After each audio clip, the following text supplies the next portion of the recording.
L'info éco avec Capital. On commence par la question du jour. -5 à Belfort, -3 degrés à Paris. La semaine s'annonce glaciale dans l'Hexagone. Cette vague de froid fait ressurgir les craintes de coupures d'électricité. En 2024, tout va très bien se passer, a rassuré Agnès Pannier-Runacher, ministre de la Transition énergétique, ce lundi 8 janvier sur France Info. Les stocks d'électricité devraient en effet être suffisants pour amortir l'augmentation de la consommation.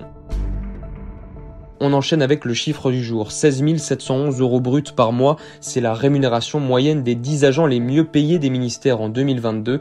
Un récent rapport sur l'état de la fonction publique détaille les sommes versées aux 10 agents les mieux rémunérés de chaque versant, État, territorial, hospitalière. C'est la fonction publique d'État qui a donc le plus payé son top 10. Certains ministères ont même été plus généreux, à l'image de celui de l'armée. Les 10 fonctionnaires les mieux rémunérés ont touché 34 220 € bruts par mois. On poursuit avec le comparatif du jour. En 2023, les investisseurs vont pouvoir profiter d'une éclaircie sur le rendement des fonds euros des contrats d'assurance vie. Après un plus bas historique de 1,10% en 2021, le taux d'intérêt moyen devrait en effet atteindre 2,5% en 2023, selon les prévisions de Good Value for Money. Et certains acteurs du marché pourraient offrir jusqu'à 4,5%. Retrouvez la performance de votre fonds euro en 2023 dans notre tableau comparatif.